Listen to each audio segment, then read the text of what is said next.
vamos a partir esta segunda parte, que es el panel de discusión. Y primero les quiero presentar a las personas que están y que me acompañan en esta mesa. Está Tatiana Corvox, que la conocen. Ella es bióloga marina de la Universidad Católica del Norte, y mientras estaba haciendo su doctorado en inmunología y epigenética en el Max Planck en Freiburg, fue diagnosticada con cáncer, y ella fue tratada en Alemania. Esta experiencia la marcó y marca su rumbo científico, y se fue a Londres y enfocó su trabajo postdoctoral en cáncer. Y desde su regreso a Chile en el 2015, es la directora ejecutiva de OncoLoop, una fundación oncológica que busca la integración y colaboración en el beneficio de los pacientes y sus familias, y es la directora de Achago. Ella tiene un rol en lo que es la sociedad civil que es muy importante. Sergio Becerra, el amigo, es médico oncólogo, es radioterapeuta, tiene formación y entrenamiento en la administración de salud en la Católica y en la Universidad Mayor, que es algo cada vez menos raro en los doctores. Tiene 15 años de experiencia en el sector público y en el sector privado de salud. Es especialista en tratamiento clínico de pacientes de radioterapia. Fue director del Instituto Nacional del Cáncer, así que tiene un rol en administración en hospitales que es relevante. Y actualmente es el jefe del Departamento de Manejo Integral del Cáncer y otros tumores en el Ministerio de Salud. El ministro lo ha empoderado para que coordine tanto redes como salud pública, que es una cosa histórica también en salud pública. La doctora Soledad Undurraga, ella es hematóloga, es la jefa del Servicio de Hematología del Hospital del Salvador y es la past president de la Sociedad Chilena de Hematología. Está Manuel Nostroza, acá a la derecha. Él es médico de la Universidad de Chile, es máster en salud pública, con mención en financiamiento y gestión de Johns Hopkins. Él ha desempeñado numerosos puestos en la administración pública, entre los que destacan el de ser superintendente de salud en los gobiernos de los presidentes Ricardo Lagos, Michelle Bachelet y Sebastián Piñera. También secretario regional ministerial de planificación de la región metropolitana.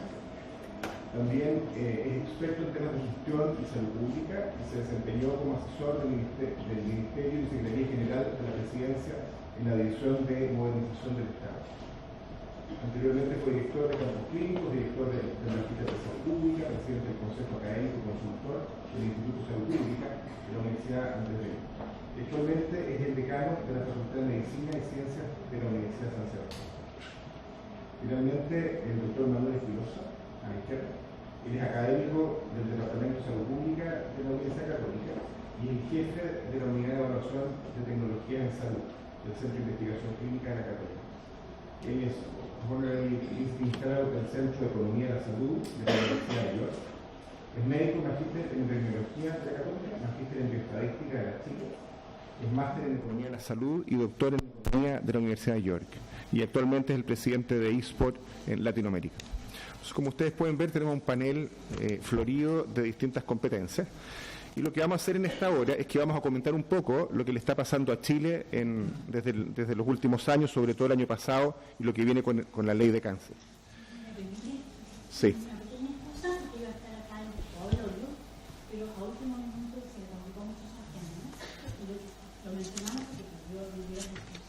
Y además porque queríamos tener también nuestra representación, está hablando, pero lamentablemente. Perfecto. El doctor Sergio Becerra va a salir en algún momento, así que algunos de los panelistas van a presentar algunos temas y en otros voy a coordinar yo algunas preguntas, y también va a estar abierto en algunos momentos a la participación de la sala. Doctor Becerra, me gustaría que nos pudiera contar en qué va el Plan Nacional de Cáncer y un poco qué es lo que es el Plan Nacional de Cáncer, por qué es tan novedoso para el país. Y después de eso, si nos puede contar en qué va a aportar desde su visión del Ministerio una ley de cáncer. Hola, buenos días a todos. Gracias, Bruno, por la presentación y por la pregunta. ¿En qué va el plan de cáncer? Siempre me pregunto eso,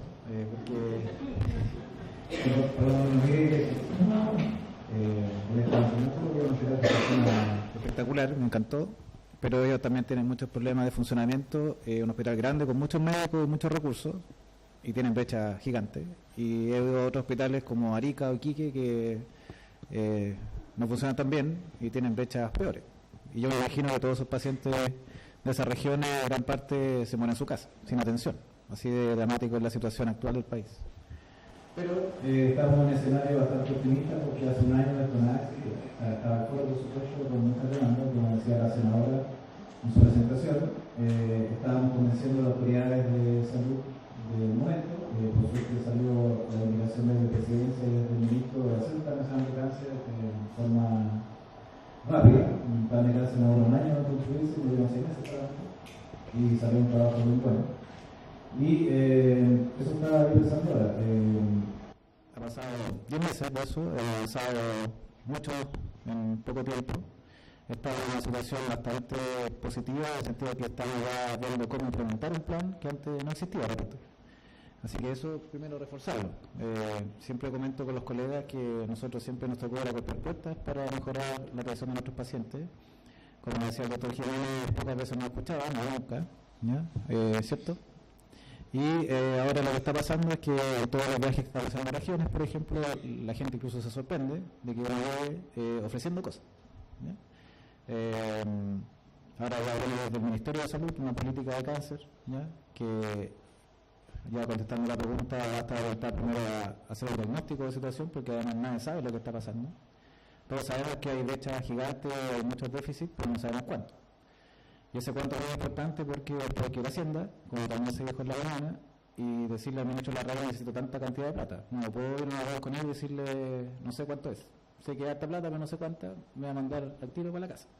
O sea, tengo que quedar con un número, ni con una planificación ni con resultados esperados. El plan de cáncer está orientado, como dice la OMS, para mejorar la sobrevida de los pacientes en Chile, que actualmente es no más del 40% a 5 años. Desde países africanos, probablemente, por ahí. Y como Chile ha sido un país exitoso en muchas políticas públicas que hace que nuestra población viva más de 80 años, ahora el desafío de este país es lograr sobrevidas de un 60% como corresponde a un país decente de aquí a 10 años más.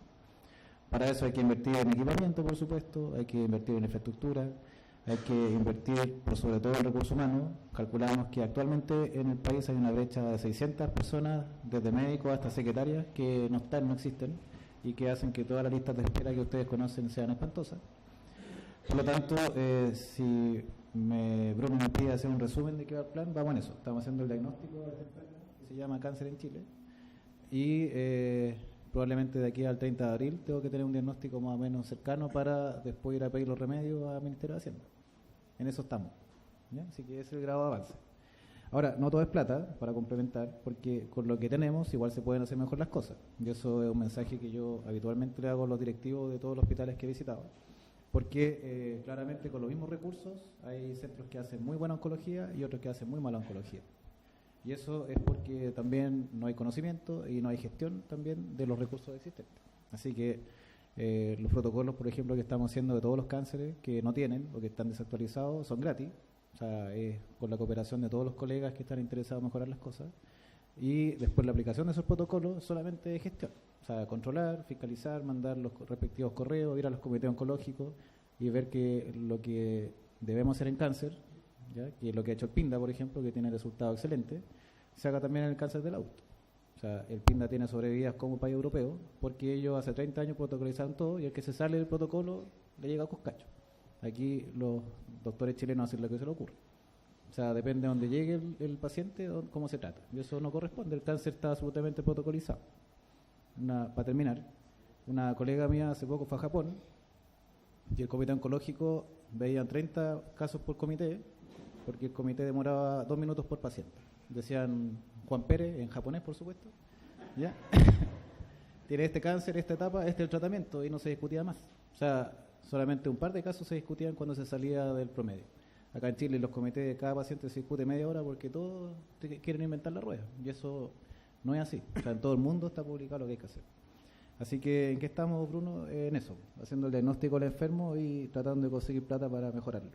¿Puedes precisar en qué cosa es distinto Chile desde lo ministerial hoy día a lo que teníamos hace un par de años atrás, por ejemplo? No sé si quieres referir a la apertura a declarar que hay cosas que no se hacen bien, por ejemplo. ¿Sí? O sea, en primer lugar, y es muy valorado por la comunidad, el que, no porque yo me tire flores, pero un oncólogo duro que haya dejado de ver pacientes, porque es incompatible ver pacientes y ver el problema de cáncer en general.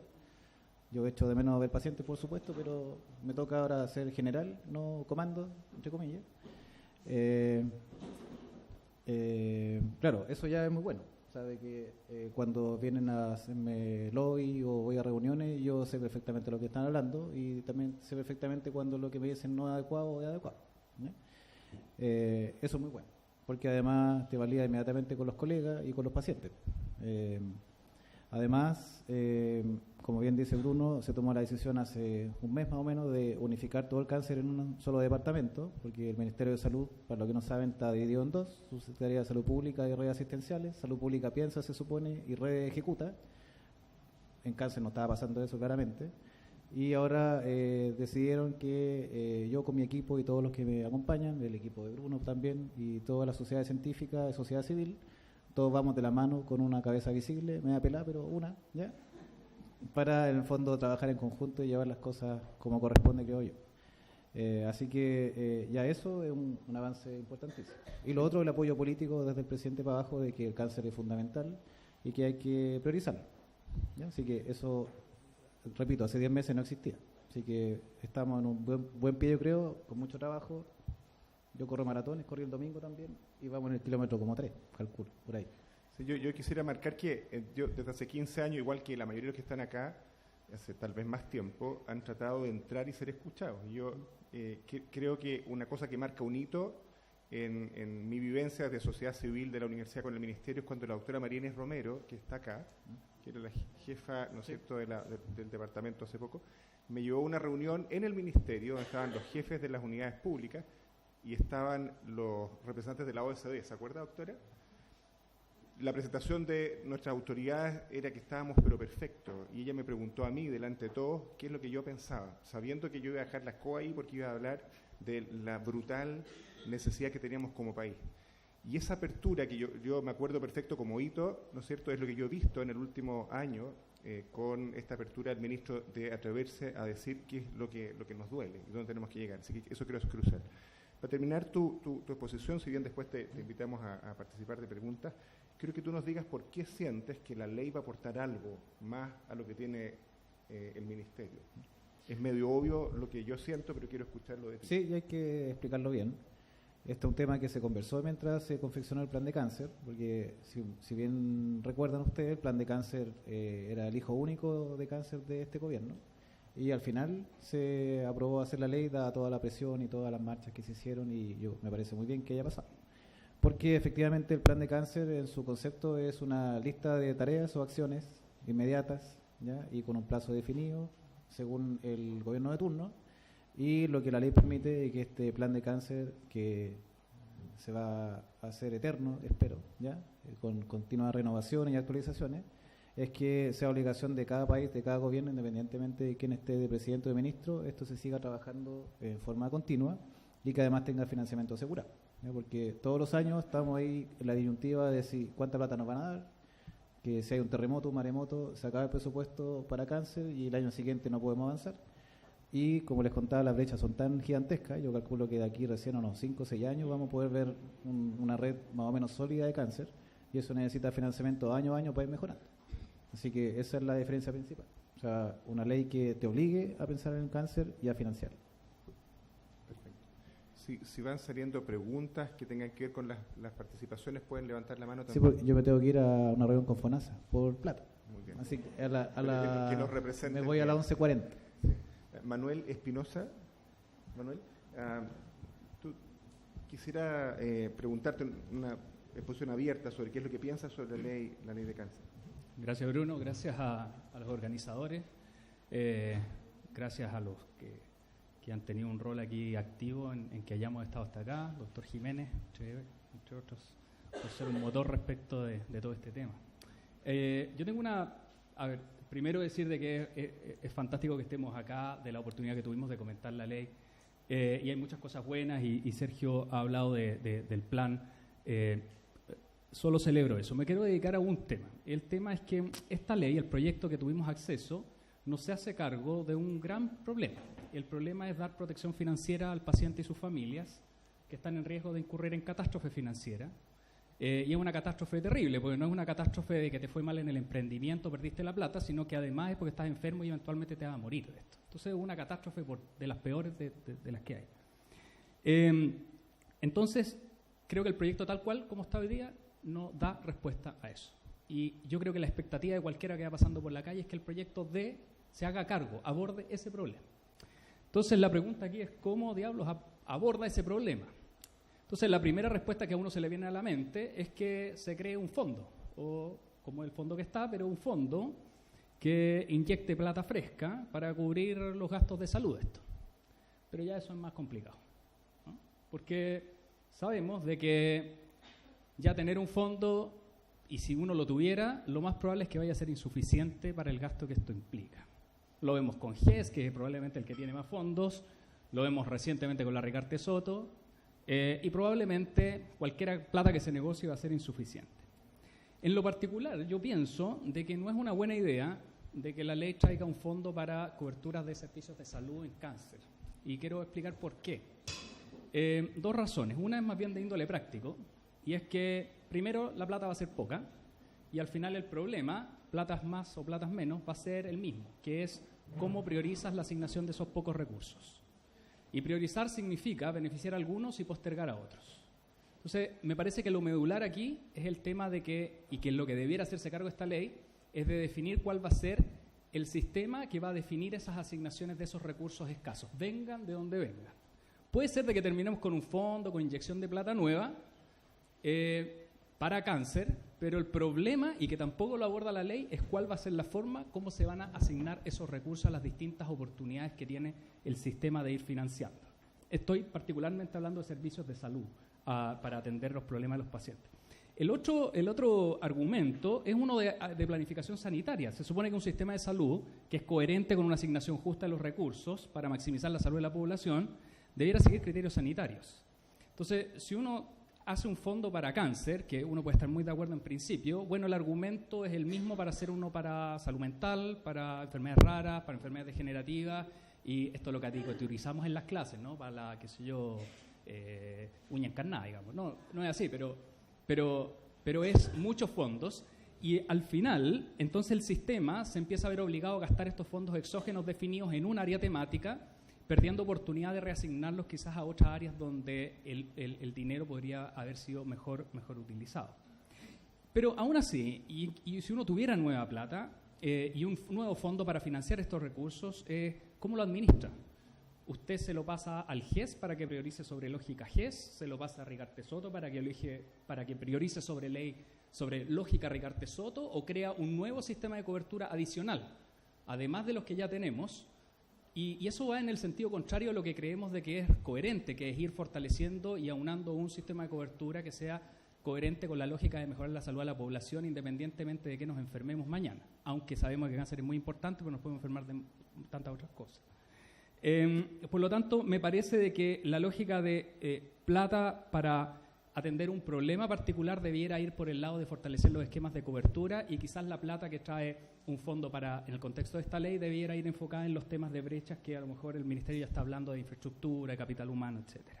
Entonces, eso déjame engranarlo con otra idea. Entonces, bueno, y si no vamos a inventarle plata fresca, entonces ¿cómo abordamos el problema de la catástrofe financiera? Bueno, hay que hacer súper explícito de que hay que priorizar. Y esa priorización tiene que ser lo más justo posible. Ese es el tema. ¿Y cómo uno hace una buena priorización? Bueno, una buena priorización parte por un proceso excelente, de buen nivel, robusto de evaluación técnica, que no solo se queda en la evaluación de los elementos médicos y clínicos, sino que hace una muy buena evaluación económica y incorporación de elementos sociales, éticos y eventualmente legales. La evaluación bien hecha, la evaluación justa, es capaz de revelar cuál es el valor de una nueva intervención o de una intervención para este sistema de salud que tiene varios problemas. Tiene el primer problema de restricción presupuestaria, pero también restricción de información, entre otros. Si uno logra capturar ese valor y revelar ese valor, uno rápidamente tiene otro elemento muy importante, que es el precio que el sistema de salud debiera pagar por ese valor. Y cuando uno tiene esa estimación de cuál es el precio que debiéramos pagar, que no necesariamente el precio que nos vienen a vender, uno está en un escenario completamente distinto de negociación de precios, para que al final del día no estemos pagando los precios que se nos vienen a presentar, sino que los precios que realmente le agregan valor al sistema de salud. Eso permite mejor negociación y además permite la búsqueda de nuevos mecanismos y fórmulas de compra que sean innovadoras y que nos permita hacer un uso más eficiente de los recursos. Y déjame solo mencionar 3 de estas, que son las que hoy día están en nuestra mente, ¿no? Por un lado, ustedes habrán escuchado los mecanismos de riesgo compartido, que ya la Rigarte Soto lo captura en su ley, pero que no se ha operacionalizado.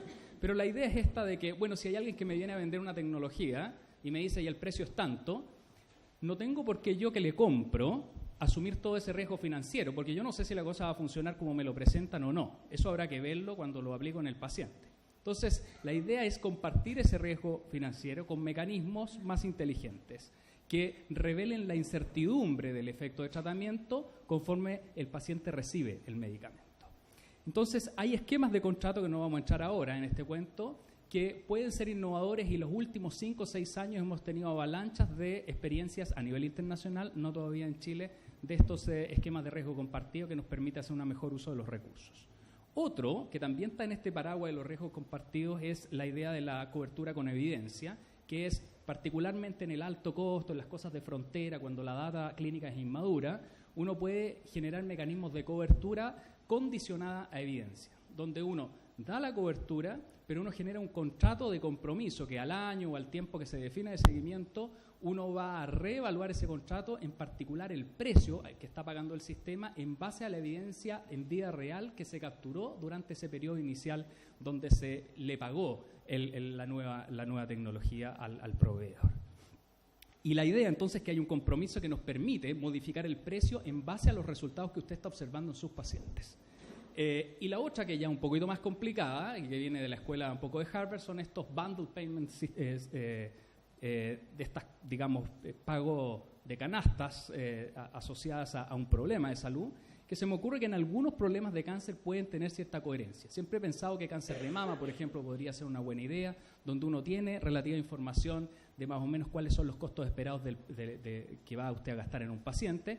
Y entonces el sistema que paga puede hacer un buen contrato con un proveedor de servicios especialista en el tema y pagarle un costo esperado para la atención de lo que implique la atención y el cuidado de ese paciente. Además genera el incentivo para que el proveedor genere además riesgo compartido con la industria farmacéutica o dispositivos, quien sea, para generar otros mecanismos de riesgo compartido, y así ahora todos los actores del sistema comparten un poco el riesgo financiero.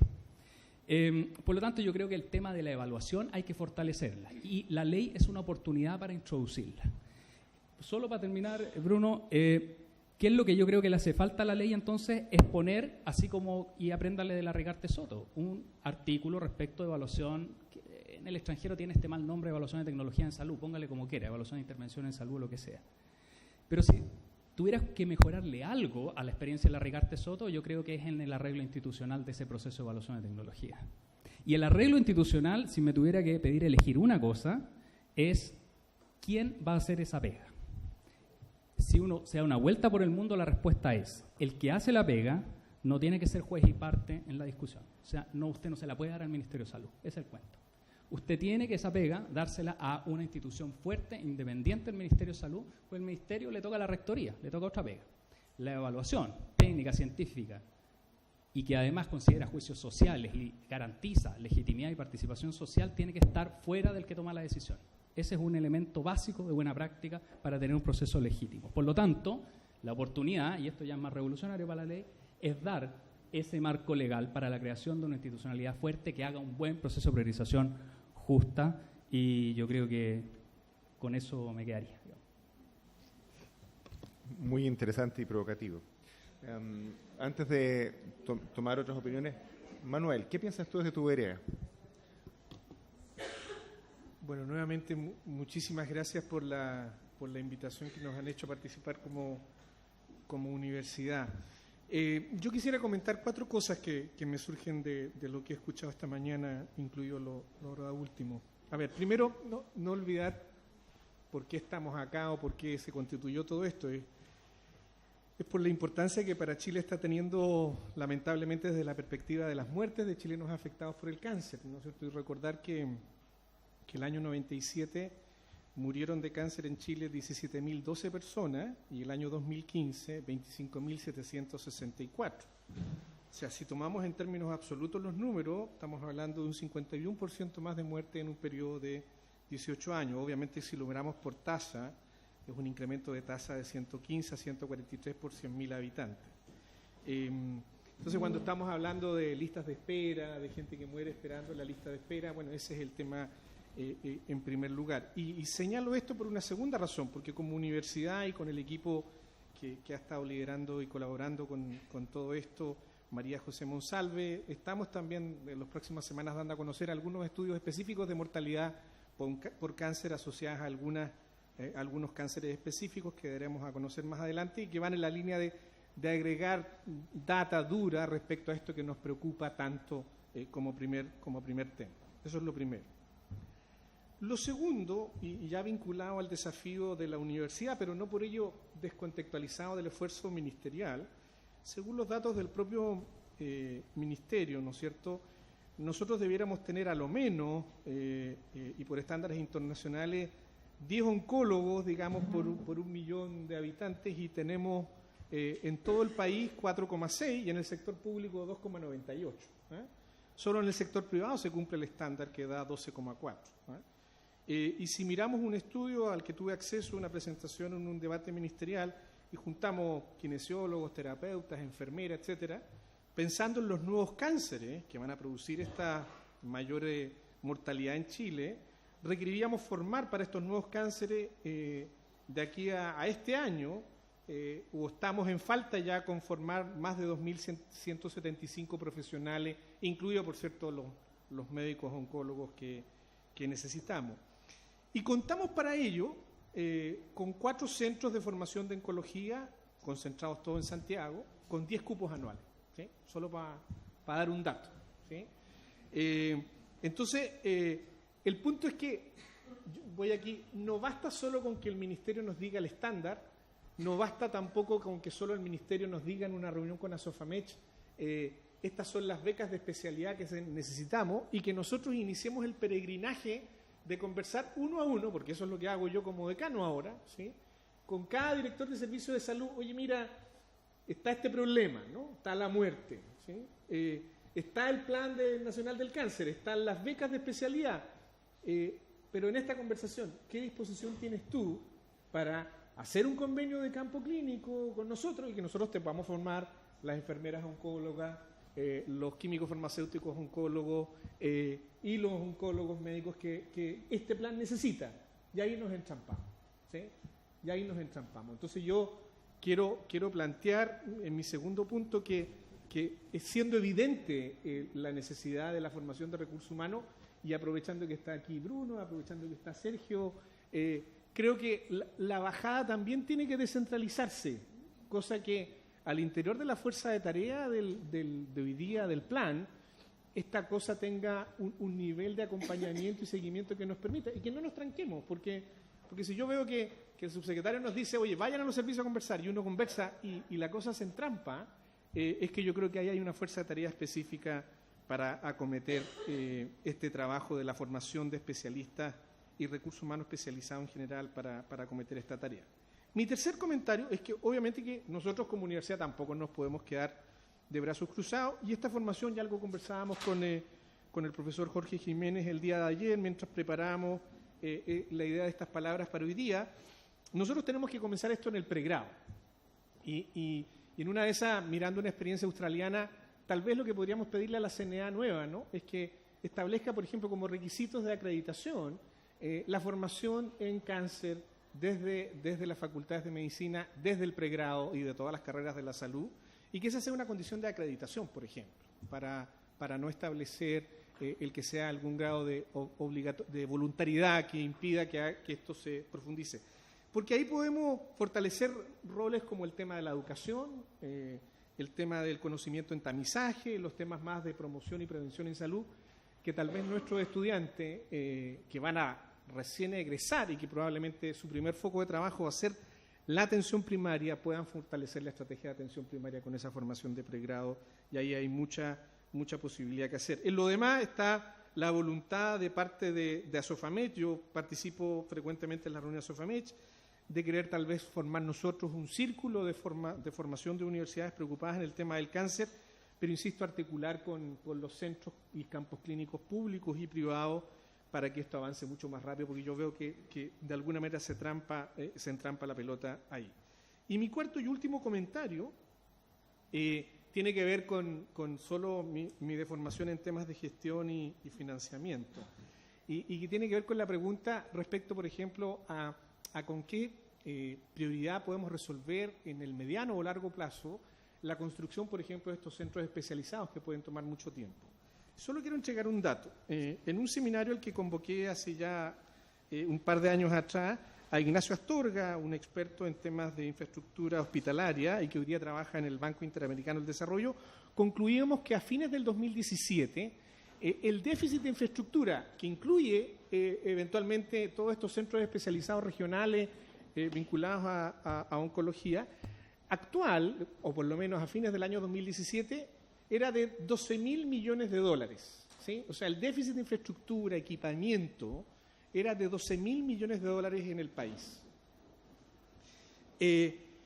Y nosotros llegamos bajo la consecutiva incremento de presupuesto para inversiones, Bachelet 1, Piñera 1 y Bachelet 2, a disponer de $1.000 millones anuales en el presupuesto para gastar en inversiones. Si nos gastáramos esos 1.000 millones, nos demoraríamos 12 años en resolver la brecha de déficit de infraestructura que incluiría. Pero estamos siendo capaces de gastar $500 millones al año. De hecho, ya no hemos vuelto a tener estos incrementos de $1.000 millones, porque como en la práctica no somos capaces de gastarnos como aparato público no más de $500 millones, ¿sí? Ese es el presupuesto que se termina asignando, ¿no? Es decir, se nos termina asignando la plata que solo podemos gastar.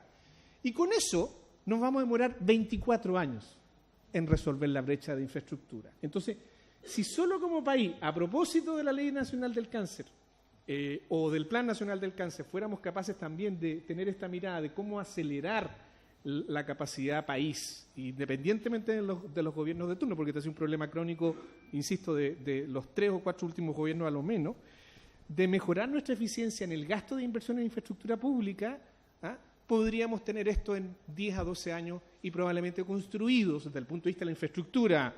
Otra cosa es acompañar la formación del recurso humano que ojalá evite que esos no sean elefantes blancos vacíos, digamos, pero solo como un dato respecto a los temas que también este programa puede ayudar a que el Ministerio mejore gestión en otros temas de financiamiento como el tema de la inversión.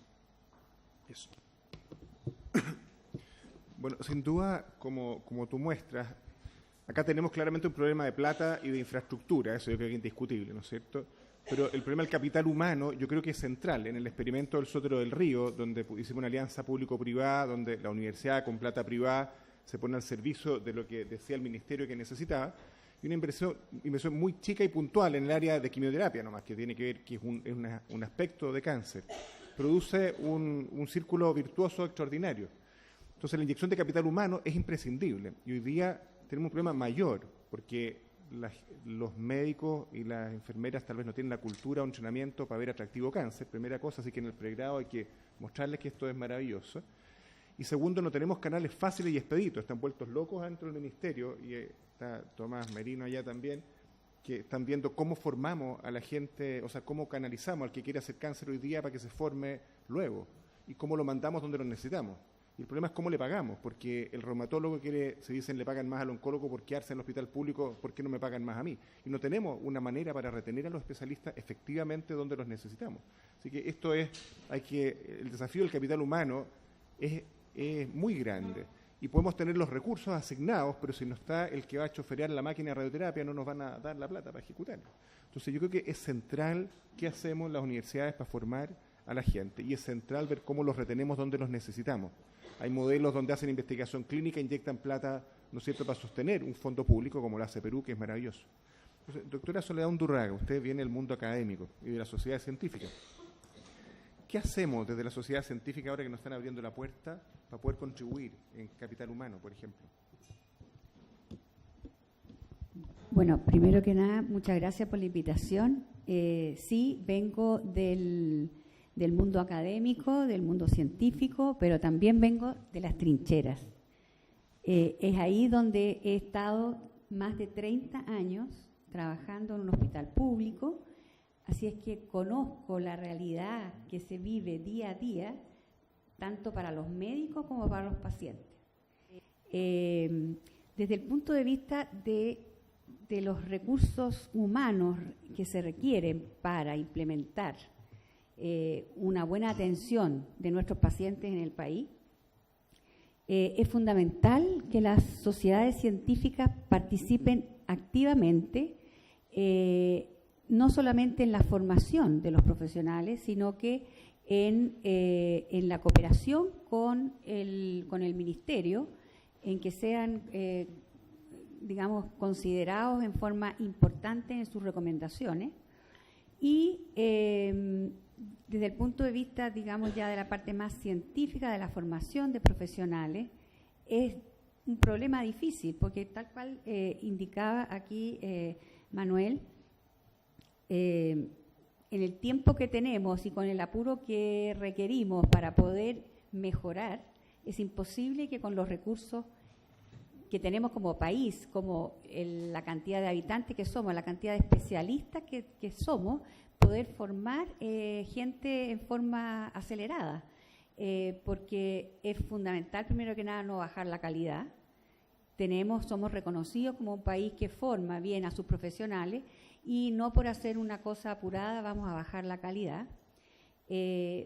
Hay un punto importante que nos está pasando actualmente y que es con la migración de países vecinos de Latinoamérica que han llegado para acá y sobre todo debo mencionar especialmente Venezuela, que por su trágico problema contingente actual, muchos profesionales de muy buena calidad han venido a nuestro país y están actualmente trabajando en los servicios públicos, aunque la mayoría sin acreditación todavía.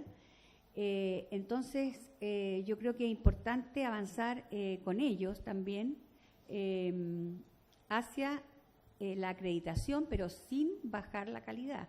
Es decir, por ejemplo, a mí me llama la atención que una de las nuevas leyes que se acaban de dictar, digamos, o no sé si ley o decreto, con respecto a los profesionales que si pasan el 70% del examen teórico, no requieren ir a un examen práctico.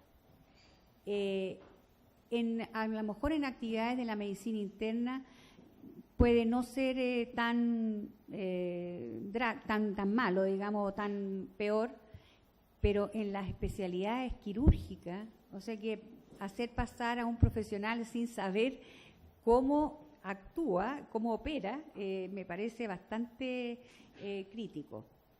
Desde el punto de vista, por ejemplo, bueno, yo quiero relevar, además, aprovechar de relevar a la hematología, porque siempre se habla de cáncer, se habla de oncología. La hematología es una especialidad que es, por supuesto, dedicada a todo lo que tiene que ver con la sangre, pero resulta que el 20% del cáncer es tumores líquidos relacionados con la sangre y que los vemos los hematólogos.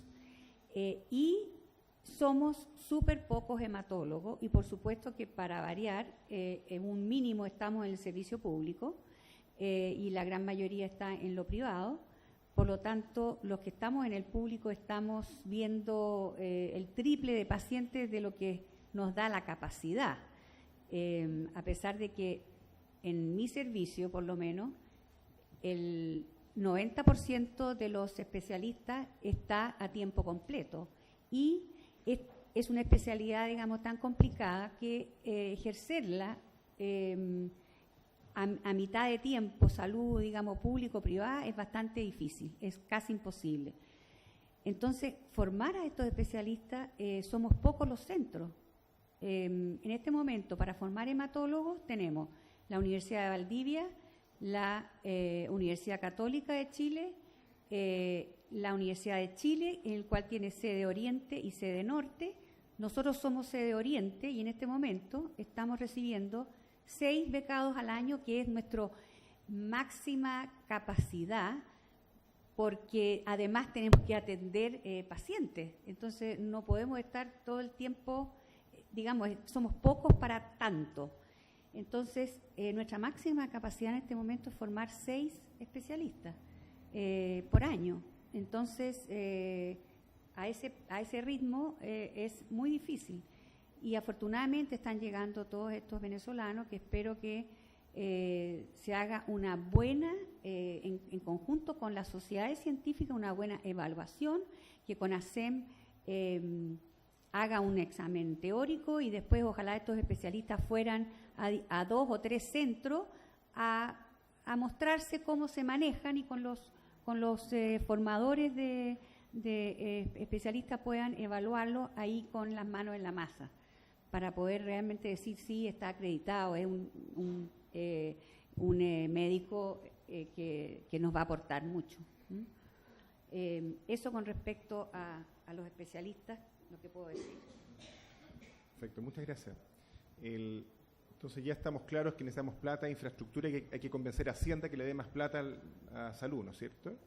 Segundo, el capital humano es un desastre en el fondo y estamos trabajando en mejores estrategias.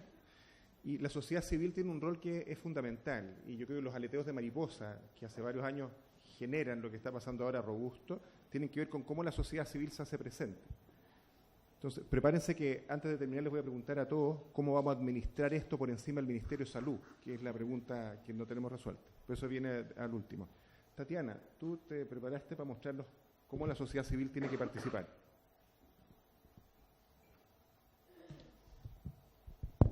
Gracias. Yo traje, como soy bien perna, una presentación cortita. Sí, mejor. ¿Qué prefieren que me haga? ¿Cuál es el pointer? ¿Sí? Entonces, preparé como unas 5 slides de apoyo, porque hay gente que... Sí, dale. Disculpe, me tengo que ir, como avisaba, que FONASA nos llama. Hay que codificar varias prestaciones que no están codificadas, como la cámara hiperbárica. Así que, bueno, solamente saludarlos a todos. Vamos a seguir viéndonos frecuentemente y que les quede súper claro que estamos todos en la misma, súper comprometidos para que este trabajo salga.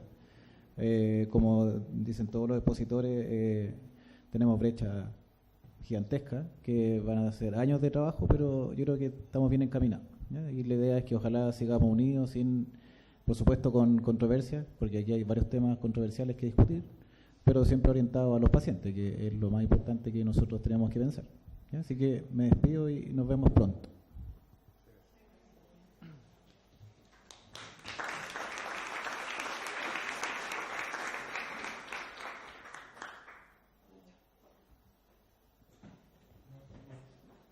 Bueno, siguiendo con lo que estaba hablando, se me olvidó agradecer la invitación de poder estar acá en el panel representando a la sociedad civil y quiero mostrar con evidencia de qué manera la sociedad civil se ha insertado en las decisiones de salud en países desarrollados y cómo se está empoderando, cómo está la sociedad civil capacitándose en diferentes países de Latinoamérica para hacer un aporte eficaz y eficiente a la toma de decisiones.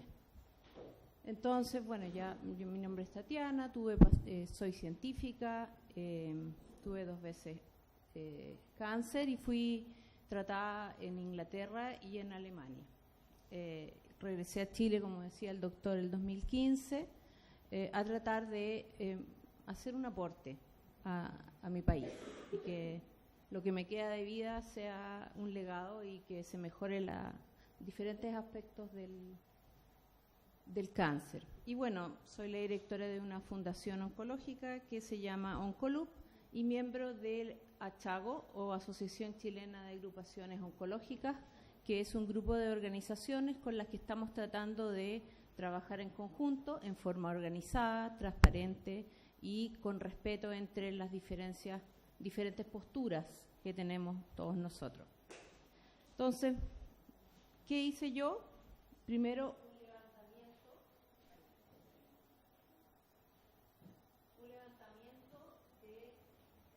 un levantamiento de cuál es la evidencia del desarrollo natural que ha tenido la sociedad civil en los diferentes países. Investigaciones, sobre todo en el extranjero, hay, de cómo la sociedad civil en forma efectiva se ha introducido en las decisiones en salud. Ya, empoderamiento del paciente, como está ahí, arriba en el título, en el sistema de salud. Obviamente en países desarrollados afuera está muy evidenciado mediante publicaciones. Ya, incluso el año pasado, en septiembre, salió un meta-análisis y un systematic review, una revisión sistemática de cómo las organizaciones civiles se han incluido de a poco en las decisiones en salud. Esto está ahí, está hecho en Europa, pero está bien el estudio, la aproximación está clara, los resultados están claros. Ok, en el extranjero yo respiro y lo publico, ya todo se publica. Pero ¿qué pasa acá en Latinoamérica?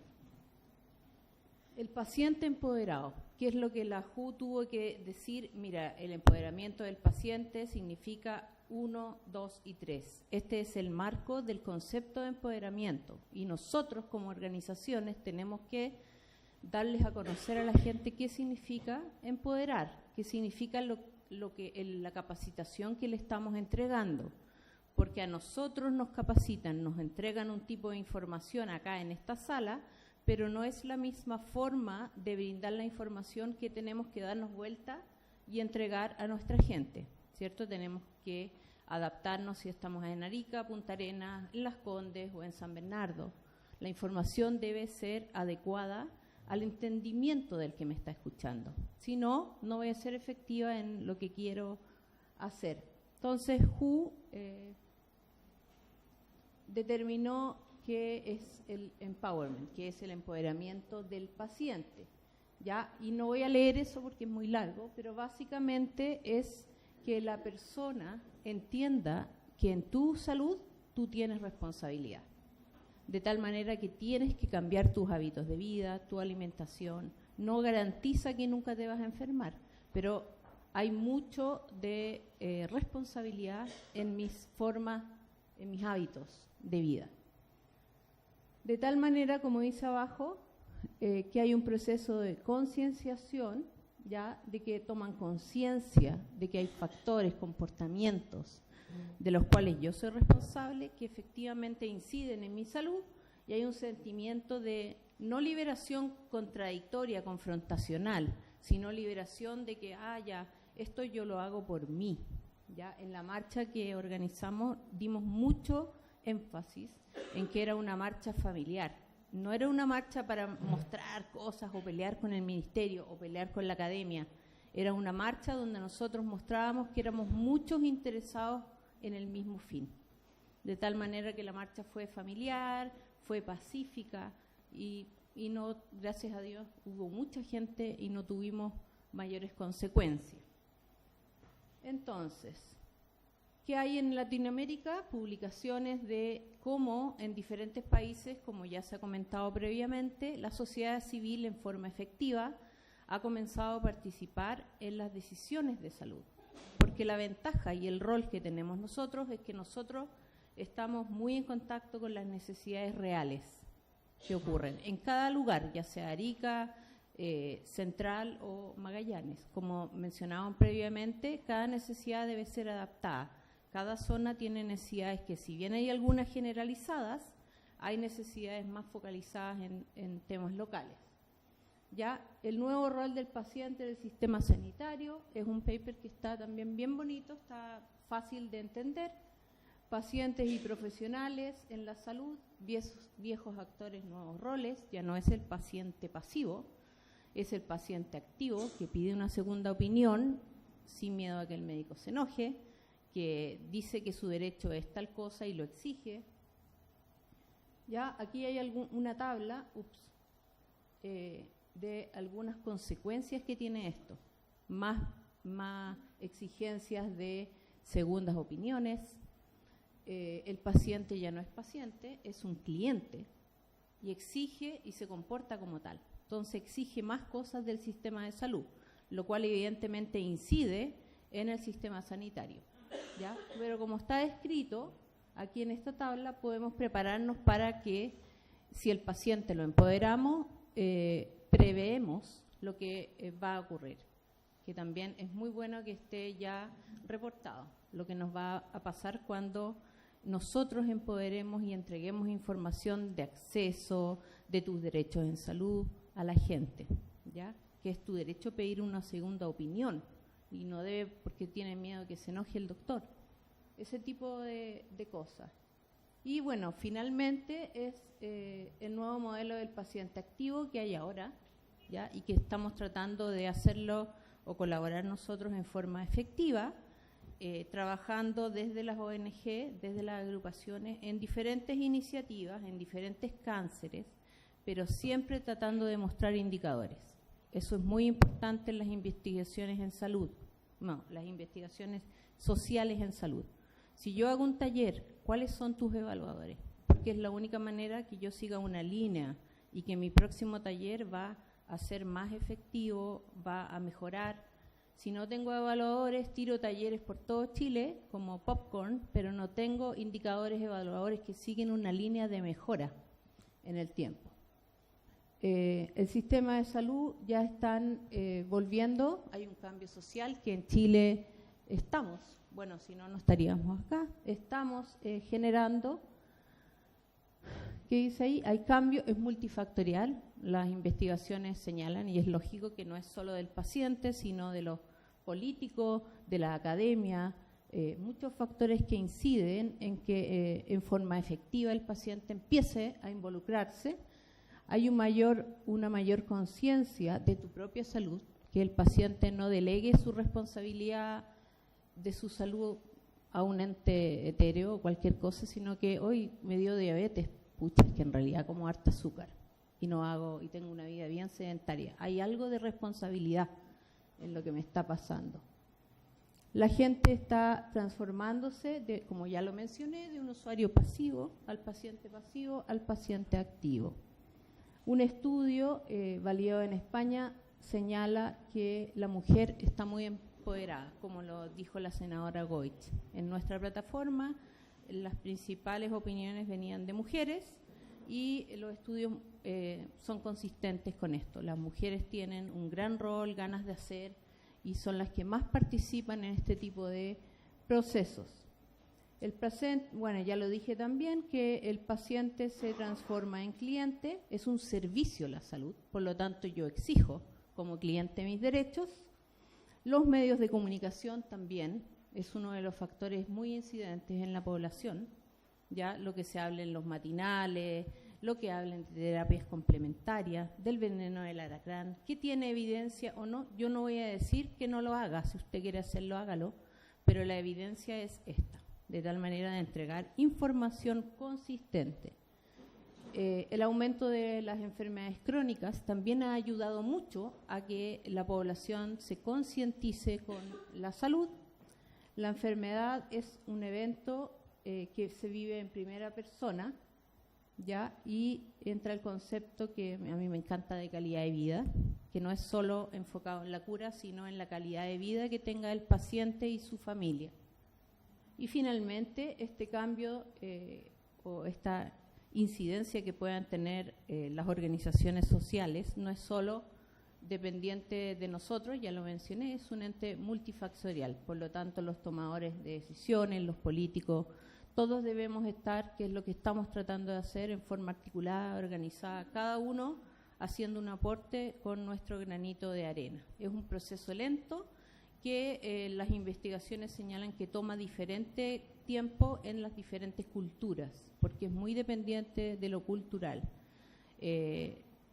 Por lo tanto, no se puede decir en Chile cuánto se va a demorar o no, o si va a ser rápido o no, pero estamos trabajando en eso.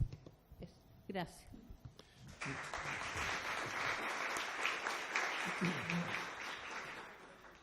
Entonces, de nuevo,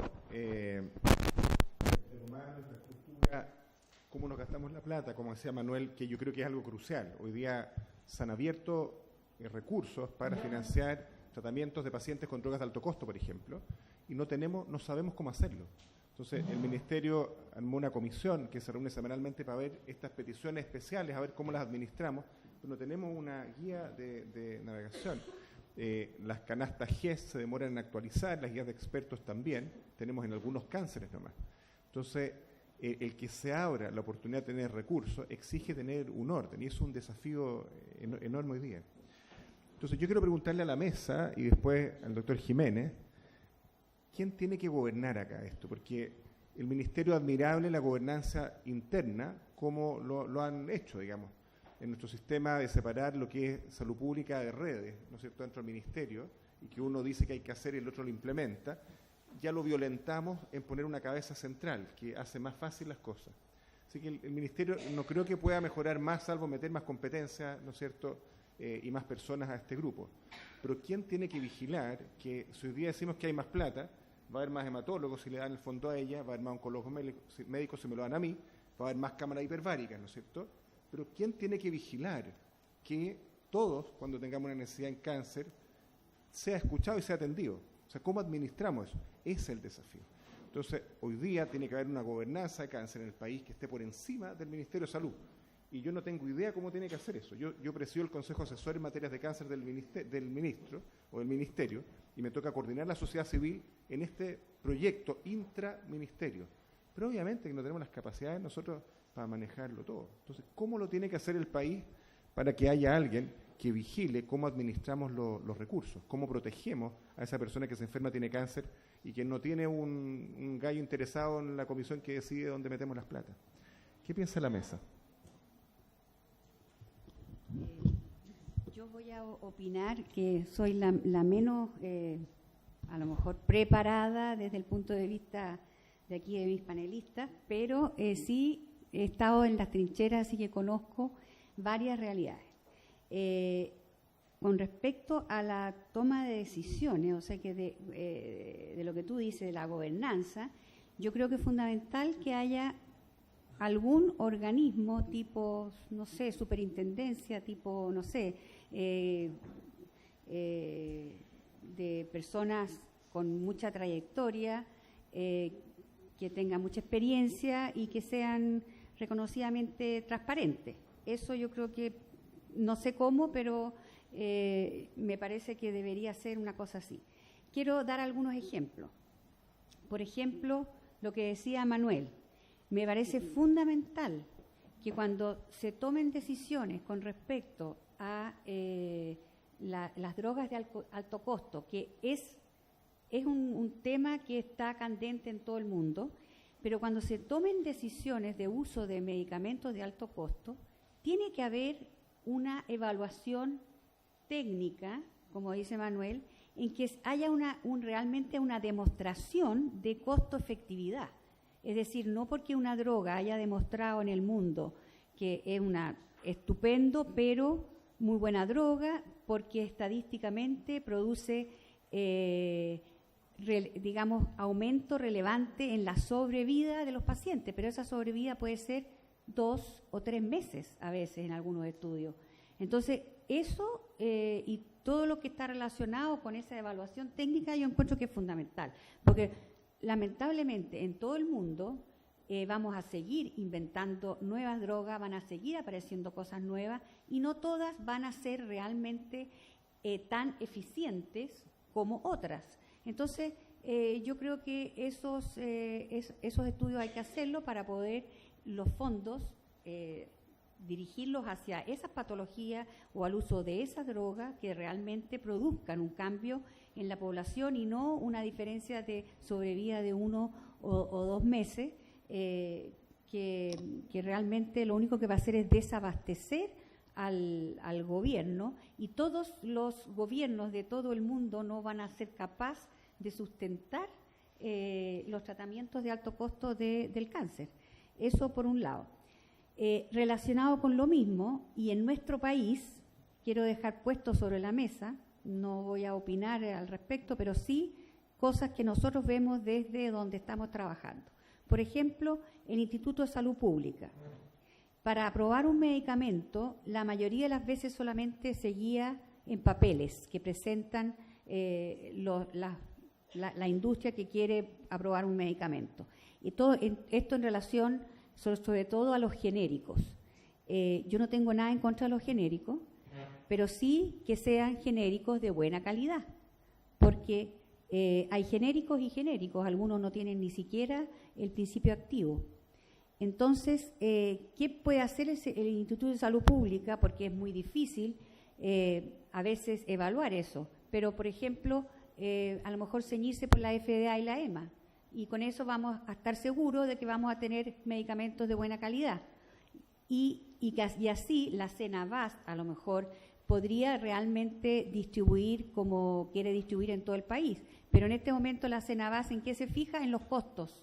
Entonces compra cualquier medicamento, cualquiera de los medicamentos al costo menor. ¿Y eso qué significa? Estamos poniendo en riesgo a lo mejor a nuestra población, porque algunos medicamentos ya hemos visto que, por ejemplo, una quimioterapia ni siquiera se le cae el pelo al paciente. Entonces uno dice, ¿qué estamos dando? No hay trazabilidad porque van a vender una cosa u otra. Entonces ahí hay un problema que hay que hincarle el diente. Y con respecto al sistema de cobertura, que es en este momento el auge, fue un muy buen sistema, yo creo, en lo teórico. Pero cuando se llegó a implementar, por lo menos en los hospitales públicos, se implementó sin los recursos necesarios, tanto humanos como de infraestructura, como recursos en todo orden. Y nosotros, por ejemplo, que yo recuerdo que antes del auge, nosotros tratábamos prácticamente igual a nuestros pacientes de leucemia y linfoma, porque teníamos los medicamentos y teníamos el personal y de repente con el auge los pacientes no aumentaron al doble. Entonces, sin los recursos humanos se hizo un problema. Y en este momento, ¿qué es lo que significa para nosotros el auge? Significa pacientes de primera y de segunda. Los que son auge tienen que ser atendidos, son pacientes de primera. Si no se atienden, se derivan a los privados. Los privados han crecido, las clínicas privadas en forma enorme, solamente por el rebalse de los pacientes que no puede atender por ley el sistema público. Entonces, todo eso son problemas que hay que ir tocando. Y el tercer punto y último, y con esto termino, es FONASA. FONASA no sabemos por qué, y seguramente que todo el tema es económico, pero no actualiza los precios de lo que está codificado. Entonces, la mayoría de las prestaciones codificadas están subvaloradas. Entonces, cada vez que entra un paciente a un hospital, en el fondo lo que significa es que el hospital va a perder, porque todas las prestaciones que le dé están subvaloradas. Entonces cuando le devuelve al ministerio lo que el hospital le ha gastado según esa prestación, y es un costo que no es real. Entonces así se va desfinanciando el sistema. Yo creo que FONASA debe actualizar sus costos y además codificar todas las nuevas prestaciones que son fundamentales para nuestro diario vivir. Por ejemplo, por decir el PET scan, las nuevas radioterapias, es decir, un montón de prestaciones que no están codificadas y que eso va en desmedro de los pacientes. Muchas gracias. Doctor Jiménez, ¿quién tiene que mandar? Bueno, la propuesta inicial de gobernanza de un sistema integrado de control de cáncer, como propusimos en el 2013, era el de una agencia nacional de cáncer, o que incorporara no solamente los aspectos técnicos del sector público, sino que todo este tipo de actividades que levantan el nivel intelectual y del conocimiento de la realidad. Ahora, eso lo han descartado mucho porque hay algunos prejuicios sobre experiencias relativamente recientes. El subsecretario del gobierno anterior me decía, mira, cada vez que el Ministerio de Salud renuncia a una atribución, aparece otra organización, como el caso de Medio Ambiente. Salud pierde poder, pero el nuevo Ministerio del Medio Ambiente no tiene capacidad para hacer los estudios de los conflictos medioambientales. Entonces, ¿quién le pone el cascabel al gato en ese sentido? Ahora, yo creo que este punto hay que analizarlo. La propuesta nuestra, que es la propuesta que se han implementado en muchas partes, es que efectivamente una agencia supraministerial, pero con una gran conexión con el Ministerio, que es el ejecutor de las políticas, debiera existir. Eso por una parte. Ahora, por la otra parte, por supuesto que las agencias operan a través de los monitoreos, de las vigilancias, de las guías clínicas y de los planes de tratamiento individual de cada cáncer, según las priorizaciones que se hagan. De manera que esa es una de las alternativas que nosotros sostenemos como necesaria y que debiéramos discutir de nuevo en el proceso del debate de la ley que está en el Parlamento. Esa es nuestra posición, por lo menos de los últimos años, y no nos hemos bajado de eso, porque creemos que el cáncer lo necesita. Por supuesto que siempre va a haber puristas que dicen, mira, tenemos un servicio único o un ministerio único y con eso deberíamos tener resuelto todos los problemas, y la realidad es que no. Recién ahora el Departamento del Cáncer que dirige el doctor Becerra, en vez de tener 2 o 3 personas como había antes, tiene 10 o 12, ya hay un aumento de recursos humanos, se pueden dividir el país para hacer la vigilancia, pero eso son realidades que son un poco arreglos a medida del camino que se hace al andar. Así que nosotros sostenemos que hay que crear una estructura que, siendo coordinada y formando parte de la red de instituciones del Ministerio, recordemos que está FONASA, que está la CENAVAS, que está la Superintendencia de Salud y que están las 2 subsecretarías, o sea, hay 5 instituciones, podría estar esta 6ª institución. Podría ser también una división del Instituto de Salud Pública que se dedicara a los aspectos epidemiológicos y regulatorios del área de cáncer, como se hizo con los medicamentos, con la ANAMED. Pero la ANAMED, todos sabemos, hoy día está como bastante desdibujada. Entonces, es un tema que hay que conseguir continuar discutiendo, y yo creo que desde aquí nosotros tenemos que empujar la creación de una agencia o algo parecido. Antes de abrir las preguntas a los que están presentes, yo solo quisiera marcar que hay un tema muy relevante que no hemos tocado, que tiene que ver con la innovación y la investigación en el país en cáncer. Y eso es realmente fundamental. Como acá hay personas tomadoras de decisiones, nosotros no podemos hacernos cargo de los pacientes con cáncer si no aprendemos cuáles son los mejores tratamientos. Y hoy día tenemos la capacidad de investigadores clínicos y translacionales que pueden dar luces sobre nuevos tratamientos para nuestros cánceres. Entonces es muy importante destinar fondos e invertir en que en el sistema de salud, en la red que tenemos hoy día, podamos hacer experimentos controlados donde probemos 2 intervenciones, cosa que hoy día suena como ciencia ficción poder hacerlo, con todos los problemas de Ricardo Soto y lo que tiene que ver con los comités de ética y todo eso. Entonces es imprescindible que nosotros armemos un sistema de atención de salud que se pueda hacer preguntas y contestárselas para poder definir costo-efectividad, qué es lo que es mejor. En los minutos que nos quedan 9, quisiera abrir la oportunidad para preguntas de la sala.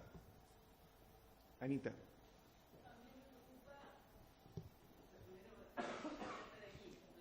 Pero me preocupa que al final muchas decisiones de plata se toman a nivel de los jueces, porque hoy día pues cualquier ministerio acabar sin ni un peso después de la decisión del juez que determina que sí a tal droga para tal niño, que significan 400 millones en el año, etcétera. Entonces también es complejo cómo se va a definir eso, porque no puede quedar en manos de los jueces y no de los comités técnicos.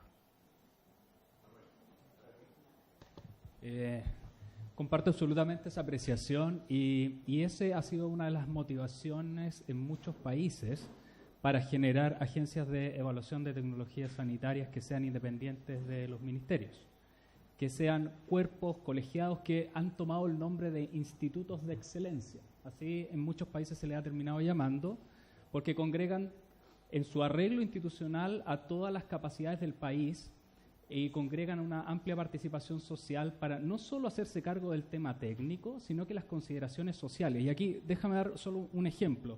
Una cosa es la cosa técnica, es tener cierta seguridad que lo que dice la evidencia clínica es que este nuevo medicamento para cáncer en personas de mayores de 60 años aumenta 1 año de vida, versus este otro medicamento para población pediátrica también aumenta 1 año de vida.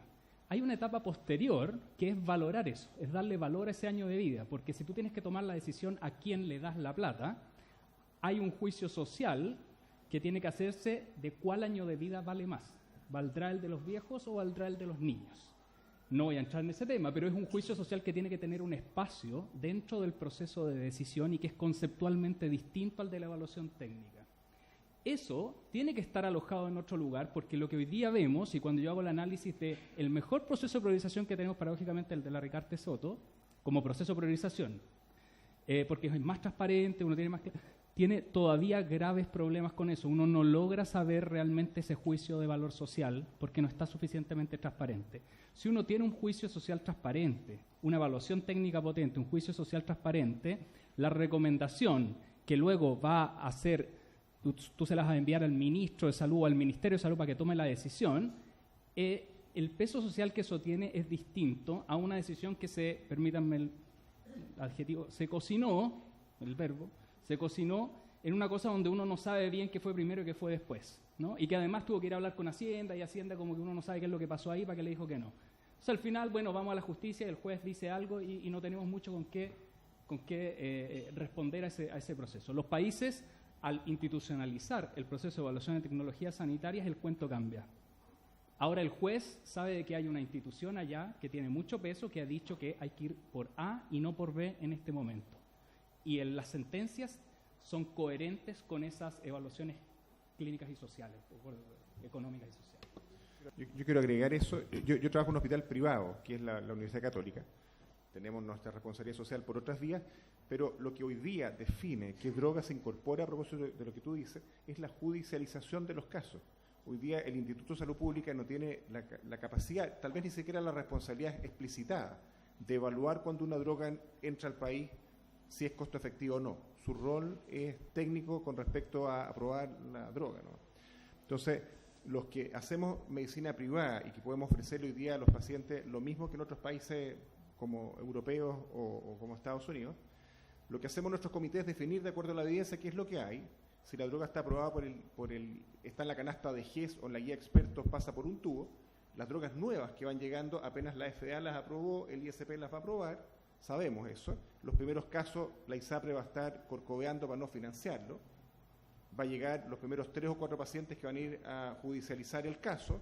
Siempre va a ganar el paciente, la ISAPRE sabe. Antes que proceda a eso, la ISAPRE va a dar cobertura extracontractual cada vez más grande hasta que la droga sienta precedente. Esa es la manera para drogas que tienen poco beneficio también hoy día.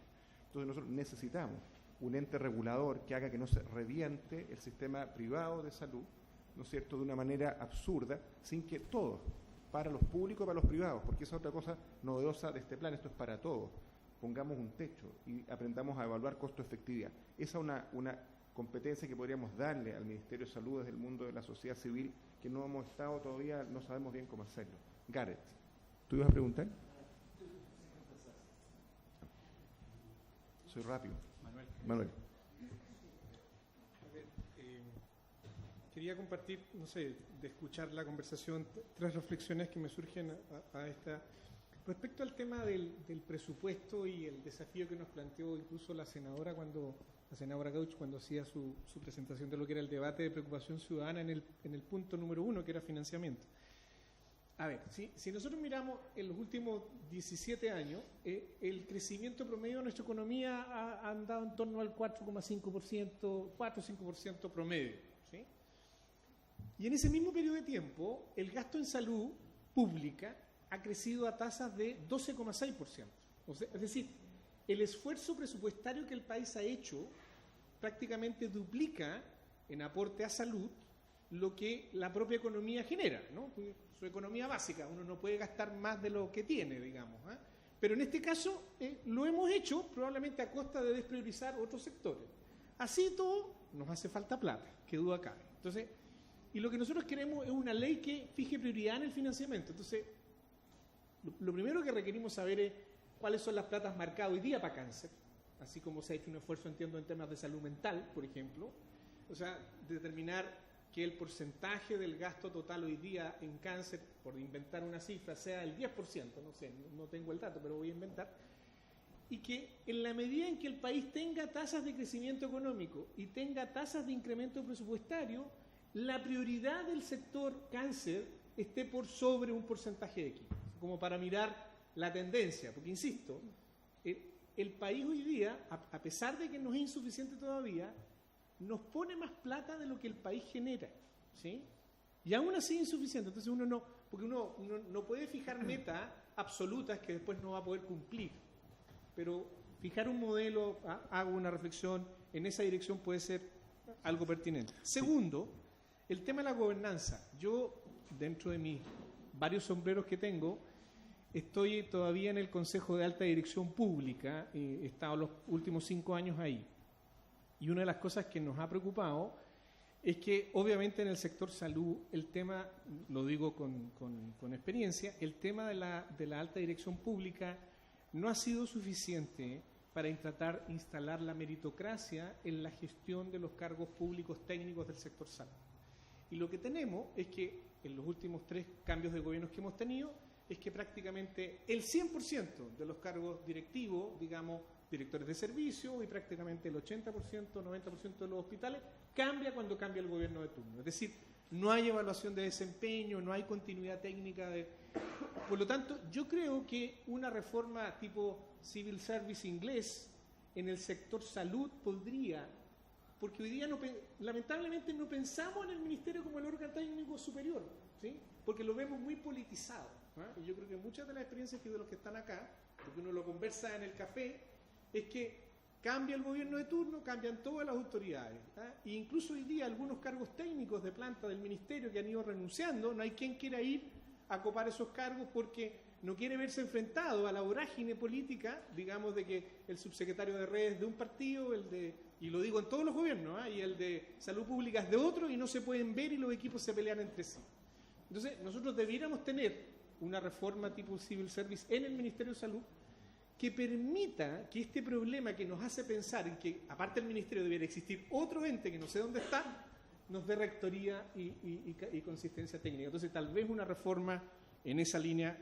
Y por último, mi tercer y último comentario, yo creo que María José nos indicó, en base a la discusión de expertos y a la participación de los talleres, tópicos, 7, 8 tópicos, tanto en temas de políticas públicas como en temas de registro. Yo trataría tal vez de elegir una sola tarea, con un responsable de fuerza de tarea en cada uno de estos tópicos. Y por ejemplo, si vamos a hablar formación de especialistas, que es un tema que me preocupa, que le preocupa también aquí a la doctora, que haya un responsable, un jefe de tarea de, cómo hacer que entre los recursos del Ministerio, la disposición de la universidad, de la sociedad científica, surja la posibilidad de que aquí estemos formando a los médicos especialistas que el país necesita en el más corto y breve plazo. Y así fijar en cada uno de los temas y tópicos una meta particular con un responsable, con un líder que nos ayuda a llevar adelante la tarea, creo yo. Yo solo quiero comentar de que sin duda admirable que nos estén dando más recursos para salud, pero hay una deuda histórica en los últimos 20 o 30 años donde Chile se quedó atrás por no inversión en cáncer.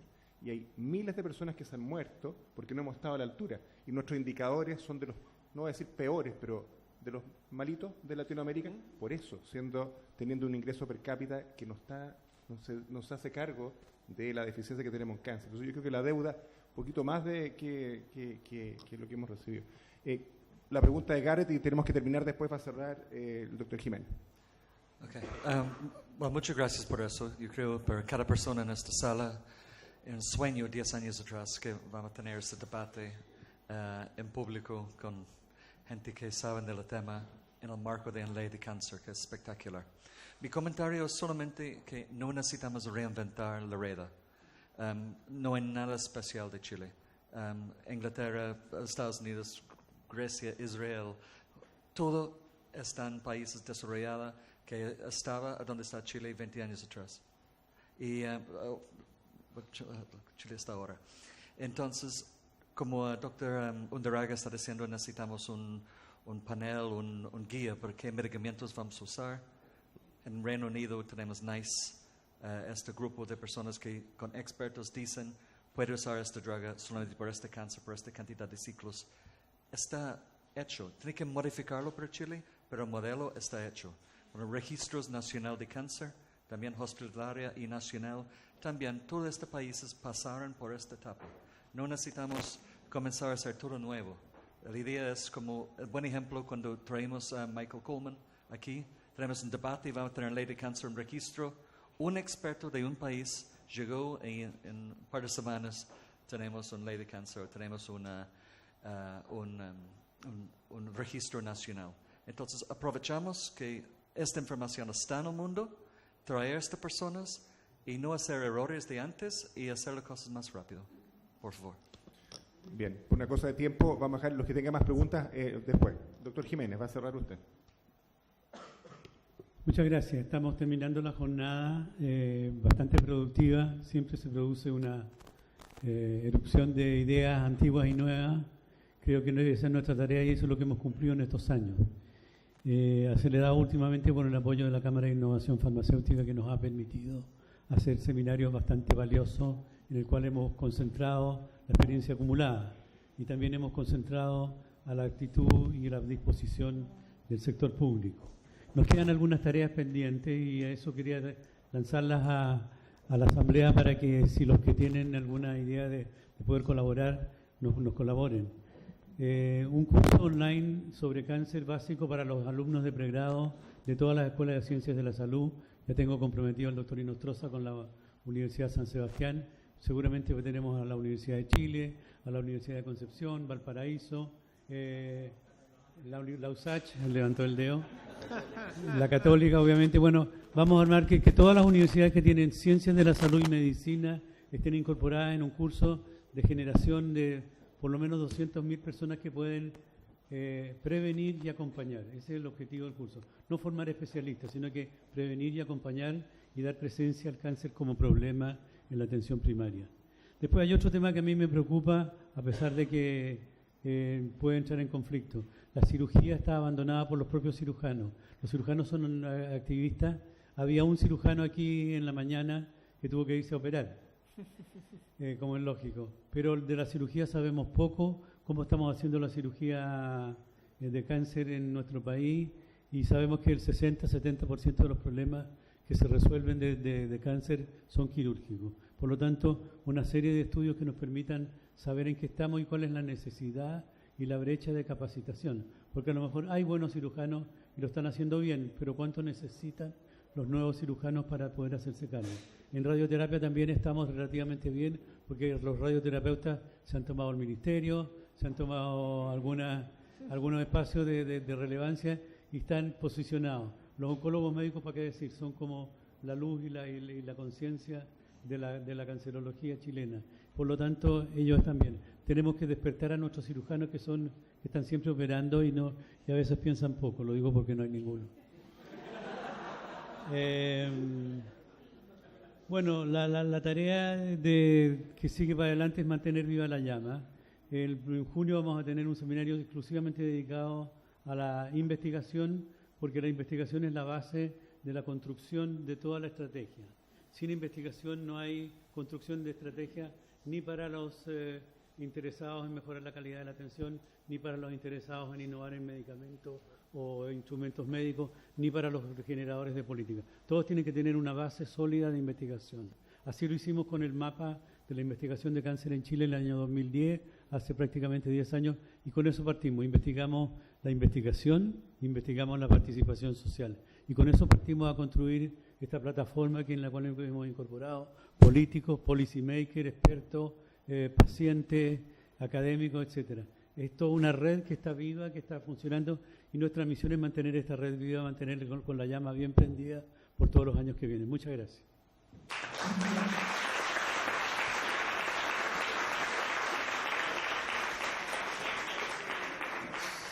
Solo algunas informaciones prácticas. El contenido de este seminario van a poder tener las presentaciones e incluso los videos con las intervenciones en la página www.cancerenchile.cl, y en ese también están todas las presentaciones y los debates del seminario del año pasado, de agosto, porque partimos con este tema. Así que si quieren revisar después la presentación ahí está disponible. Gracias.